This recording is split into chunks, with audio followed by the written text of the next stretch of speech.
Assalamualaikum warahmatullahi wabarakatuh. Halo Tribuner, senang sekali hari ini Ratu Sujati kembali menemani Anda di tamu kita. Dan seperti biasa ya, kalau di tamu kita Ratu nggak akan sendirian. Hari ini gedung Tribun Solo, studio Tribun Solo sudah kedatangan tamu yang sangat sangat tamu kehormatan begitu Tribuners, dan membawa banyak juga anggota-anggotanya begitu.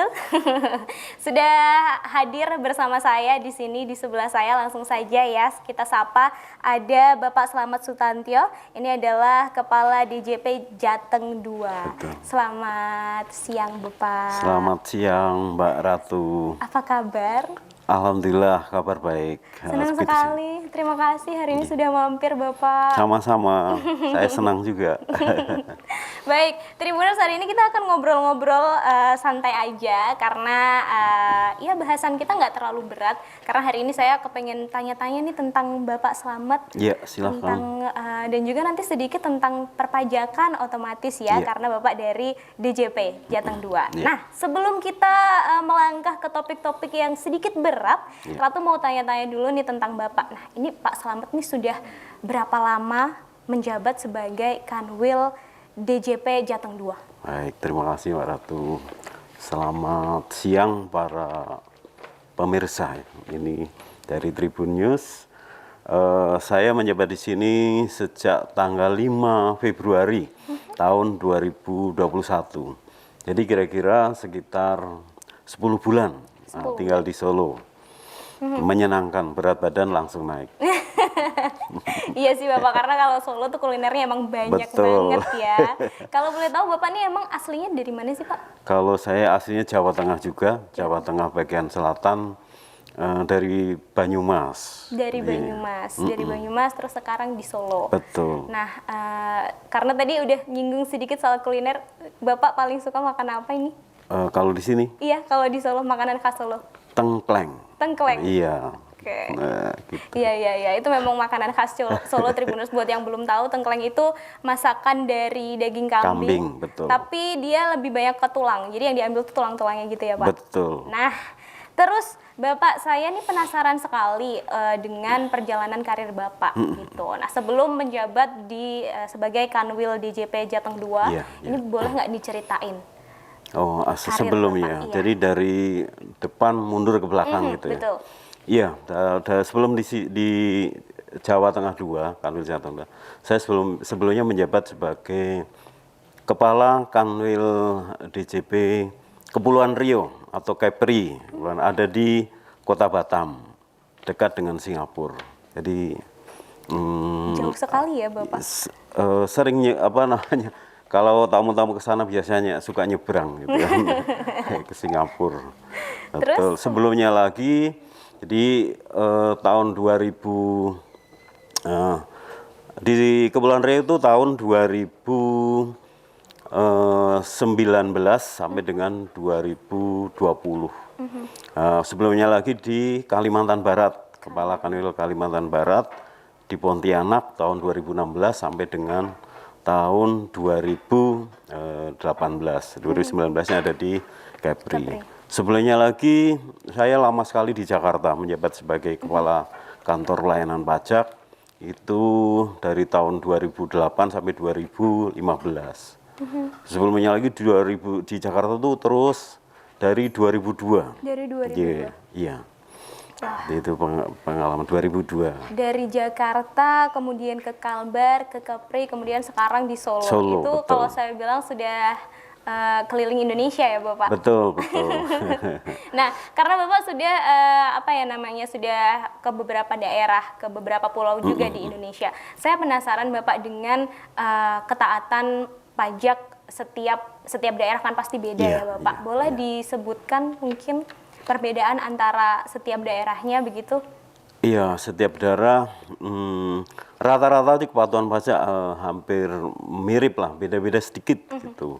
Jadi kalau di sini kan kepatuhan penyampaian surat pemberitahuan pajak tahunan itu 96% lah. Jadi dari yang seharusnya menyampaikan SPT, jadi belum 100 tapi 96% sudah menyampaikan SPT tahunan. Kalau di tempat kami sebelumnya itu juga rata-rata 96, 97 gitu naik tuh. 96, 97, saya tinggal 97. Terus di Kalimantan Barat juga sekitar 95, 93 gitu. Itu seperti itu. Berarti rata-ratanya masih ya sama, nggak jauh beda Iya, gitu nggak ya? jauh beda, betul. Nggak terlalu jauh untuk perbedaannya. Nah, Iya. saya penasaran, Bapak ini kan kalau dibilang berarti di perpajakan gitu sudah sangat senior ya Bapak. Dari tahun 2002? 2002 maksudnya selama di Jakarta. Kalau berkarir di pajak sejak tahun 1992. Waduh, lama banget. Iya. 1992 sampai sekarang 2021 itu udah seniornya senior gitu ya. Terima kasih. Ya. Sudah seniornya senior. Nah, saya ingin tahu itu menjadi masuk ke dunia pajak ini apakah memang cita-cita Bapak dari kecil atau memang diarahkan orang tua atau seperti apa Bapak ceritanya? Iya, kalau cita-cita sih enggak, tapi ya pilihan hidup. Pilihan hidup. Jadi melamar bekerja, terus kemudian ada beberapa pilihan, akhirnya memilih di pajak. Nah, kalau sudah memilih artinya memang harus full kita fokus kepada pekerjaan tersebut. Jadi ya begitu saja sih, mengalir begitu saja. Oke, berarti kalau dibilang, saya ingin tanya kalau untuk cita-cita Bapak sendiri dari kecil sebenarnya apa sih Pak? Ingin jadi nelayan sebenarnya. Jadi apa Pak? Nelayan. Nelayan? Waduh, jadi anak buahnya Bu Susi ya? Maksudnya ya punya kapal. Oh gitu. Perahu, gitu. Kenapa Bapak ingin menjadi Karena saya seorang tinggal nelayan? di Banyumas, besar di Cilacap. Oke. Berarti emang apakah dari Daerah keluarga? pantai gitu, daerah Dari pantai. keluarga? Enggak. Orang tua saya suruh pengajar, guru. Guru. Iya. Oke. Dari guru kepengennya jadi nelayan, kemudian malah masuk ke dunia perpajakan sampai sekarang dan ternyata malah karirnya moncer sekali ya Bapak. Enggak biasa. Baik, kemudian saya ingin Bapak berbagi tips begitu untuk teman-teman ataupun tribuners ya yang sekarang menonton, kemudian kepengen banget nih bergabung nanti masuk ke dunia perpajakan juga seperti Bapak. Bisa dibagi nggak Pak tipsnya supaya bisa masuk kemudian bisa langgeng berkarir di dunia ini begitu? Iya, kalau dari apa ya? Ya tetap harus apply pekerjaan. Biasanya ada lowongan gitu kan, atau membuka rekrutmen. Nah, terus melamar saja gitu. Kalau hasil tesnya bagus ya diterima. Gitu. Jadi nggak terlalu sulit juga untuk masuk. Yang penting semangat dan motivasi kita. Oke, yang penting semangat dan juga motivasi ya Tribuners. Belajar terus dan jangan lupa berdoa juga. Karena usaha tanpa doa tuh juga kayaknya nihil ya Bapak ya. Iya. Baik, karena Bapak sudah 10 bulan tadi ya Pak ya? 10 bulan. 10 bulan menjadi Kanwil DJP Jateng 2. Nah, saya penasaran untuk target dan juga pencapaian pajak di wilayah Jateng 2 tahun ini tuh berapa Bapak? Kalau sampai dengan Oktober yang tercatat ini targetnya kan 12 triliun 474 triliun. Nah sampai sekarang sampai dengan Oktober kemarin baru tercatat mencapai 8,8 triliun terkumpulnya untuk Jawa Tengah 2. Jadi atau 72% dari yang ditargetkan. Jadi masih ada beberapa hari atau beberapa bulan, satu bulan lebih lah yang kita harus kejar ya? Kejar sampai maksimal. Ya. Pengennya sih sampai 100 gitu. Nanti kita lihat aja. Oke, tapi kira-kira bisa nggak tuh Pak dalam waktu cukup singkat ya itu? Ya, mudah-mudahan. Mudah-mudahan. Tapi Baik. kita ada satu hal yang menarik adalah bahwa angka ini adalah tumbuh 5,5%. Artinya penerimaan pajak sampai dengan bulan yang sama di tahun lalu ini yang sekarang ini lebih besar 5,5% gitu. Jadi tumbuhnya positif 5,5%. Oke, meskipun belum 100% ya Bapak ya. Iya. Masih berusaha dikejar sampai nanti di Berusaha bulan dikejar. Desember akhir tahun Tribuners. Kemudian saya penasaran, ini kan pandemi sudah 2 tahun ya Bapak ada di Indonesia, nggak cuma di Indonesia bahkan di seluruh negara begitu. Nah, apakah pandemi ini berpengaruh juga ke sektor pajak begitu Pak? Ya jelas, kalau itu sangat, kalau pajak itu sangat tergantung pada ekonomi suatu daerah. Jadi perekonomian, terus produksi, belanja, eh, distribusi barang, mobilitas orang-orang, itu sangat berpengaruh. Pasti berpengaruh gitu. Kalau di Soloraya seperti apa Pak? Jadi kalau di Sororaya terutama sektor UMKM ini memang turun, jelas kelihatan sekali kan. Kemudian turun, kemudian juga sektor ini yang bagus adalah pariwisata jelas turun, perhotelan turun, kemudian juga transportasi agak turun juga. Kemudian tapi ada yang juga yang naik, misalnya sektor industri farmasi. Oke. Itu kan Iya. naik. Solo kan ada industri farmasi ya kan yang terkenal. Kemudian juga teknologi informasi naik karena kan untuk komunikasi dengan apa tuh dengan teman-teman, dengan kemudian komunikasi dengan para pegawai itu Iya. kan membutuhkan teknologi informasi itu naik.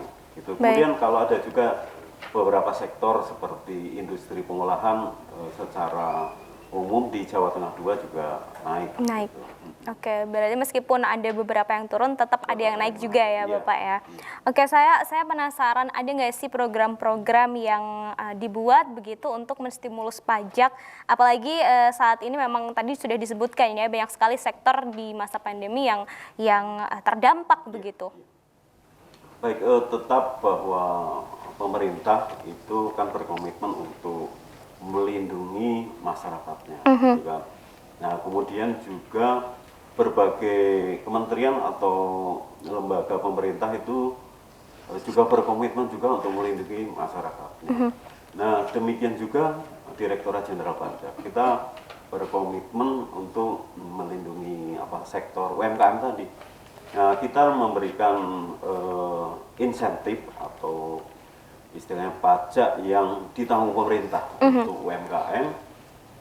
Itu pajaknya yang besarannya adalah 0,5% dari omset itu tidak perlu dibayarkan. Jadi cukup dilaporkan dan itu dianggap pajaknya sudah dibayar karena ditanggung oleh pemerintah. Jadi itu salah satu insentifnya. Kemudian juga insentif lain adalah para pegawai ini yang jadi PPh pasal 21. Kalau yang tadi kan UMKM PPh final peraturan pemerintah nomor 23. Nah, ini yang PPh pasal 21 ini bagi karyawan yang dalam 1 tahun penghasilannya sampai dengan 200 juta. Ini pajaknya juga ditanggung pemerintah. Artinya kalau kita terima duit nih, misalnya 1 juta, itu kan untuk bulan itu, kemudian pajaknya berapa? Misalnya pajaknya katakanlah 5%, itu kan 5%. Nah, yang 5% itu tidak usah disetorkan kepada bank atau kantor pos gitu, tapi pajaknya diberikan saja kepada karyawan tersebut. Tapi dianggap itu sudah membayar pajak. Itu gitu tuh. Itu untuk insentif. Bentuk lainnya adalah misalnya untuk impor dipermudah, gitu kan. Pajaknya sudah dikenakan tadi. Terus kemudian untuk pajak penjualan misalnya beli mobil, gitu kan, itu juga PPN-nya ditanggung oleh pemerintah. Jadi lebih harganya lebih turun 10% untuk beli mobil tertentu. Oke, berarti memang pemerintah banyak memberikan insentif-insentif begitu ya di masa pandemi ini di sektor pajak begitu. Oke, terus saya penasaran karena Bapak ini kan ada di Jateng 2 ya. Nah, saya penasaran banget dengan kepatuhan warga Jateng 2 dan juga Soloraya nih Pak. Soal membayar pajak begitu dan juga lapor SPT tahunan. Itu seperti apa Bu Pak? Iya, kalau tadi saya sampaikan juga kepatuhan di beberapa daerah. Untuk Solo Raya, jadi kepatuhan perpajakan ini, kepatuhan itu dalam hal menyampaikan laporan SPT tahunan, jadi surat pemberitahuan tahunan. Itu sekitar 96%. Jadi 96% artinya wajib pajak yang wajib seharusnya melaporkan ini 96% yang lapor. Jadi masih kurang 4%. Masih ada 4%. Mudah-mudahan ini akhir tahun, akhir bulan ya bisa menutup 100%. Jadi semua masyarakat yang wajib SPT patuh semua. Nah, ini kan masih ada 4% ya Bapak yang belum melaporkan SPT tahunannya. Nah, boleh saya tahu Pak, kira-kira tuh mereka sebenarnya masalah umumnya nih untuk 4% atau untuk masyarakat-masyarakat yang belum lapor atau mungkin malas lapor, itu sebenarnya kenapa sih Bapak? Apakah memang karena mereka teknologi, pengetahuan tentang teknologinya kurang atau seperti apa? Oh ya, kalau itu enggak, kayaknya itu lebih baik khilaf atau lupa, itu perlu disadarkan lagi. Karena cara lapor itu sudah dipermudah dengan misalnya sedang online, nggak perlu datang, gitu kan. Kemudian untuk bagaimana cara mengisi SPT juga sudah diberikan. Setiap satu wajib pajak itu memiliki namanya akun representatif. Jadi dia boleh berkonsultasi bagaimana cara mengisi SPT atau melaporkan penghasilan. Jadi kayaknya lupa atau belum sempat atau mungkin kesadarannya yang perlu digugah. Oke, berarti memang tidak ada faktor-faktor khusus begitu ya, seperti kesulitan atau mungkin yang lain, memang murni mungkin karena lupa itu tadi ya. Harus disenggol dulu nih, ayo lapor dulu nih. Baik, kemudian Bapak terakhir ini saya ingin tanya, ini tadi kan soal warga Solo ya. Nah, saya penasaran juga untuk perusahaan-perusahaan besar di Kota Solo. Masih ada nggak sih Pak yang belum taat pajak? Iya, tetap kalau dari tadi kepatuhannya 96, dari kepatuhan menyampaikan itu ada 4%. Ya, mungkin ya ada lah pastinya ada. Di antara 4% itu, baik orang pribadi maupun perusahaan. Nah, perusahaan tetap ada. Gitu. Oke. Kemudian saya ingin tahu untuk ini Pak, dari pihak Bapak sendiri nih, Bapak dan anggota Bapak nih, apa upaya yang sudah dilakukan supaya untuk membuat warga-warga dan juga perusahaan-perusahaan besar yang belum taat pajak ini menjadi taat pajak gitu? Iya, kita tetap melakukan penyadaran aja. Jadi misalnya kita berikan surat bahwa Anda, surat teguran namanya, Anda belum menyampaikan ada surat teguran SPT tahunan, gitu, Anda harus segera menyampaikan, gitu kan. Karena konsekuensi dari tidak menyampaikan surat pemberitahuan tadi, misalnya harus membayar denda, kena denda. Oke, baik, terima kasih Pak Slamet, hari ini sudah mampir ke Studio Tribun, berbagi cerita juga, berbagi tips, kemudian tadi juga sudah menyampaikan beberapa hal soal pajak ya, beberapa hal terkait sektor pajak di Indonesia dan juga di Solo Raya. Terima kasih Bapak, Sama-sama. Kita ketemu lagi lain kali. Siap, terima kasih Mbak Ratu. Baik, Tribuners, itu tadi perbincangan saya dan juga Bapak Slamet Sustantyo selaku Kepala DJP Jateng 2. Kita ketemu lagi lain kali di tamu kita edisi selanjutnya. Wassalamualaikum warahmatullahi wabarakatuh. Terima kasih sudah nonton. Jangan lupa like, subscribe, dan share ya.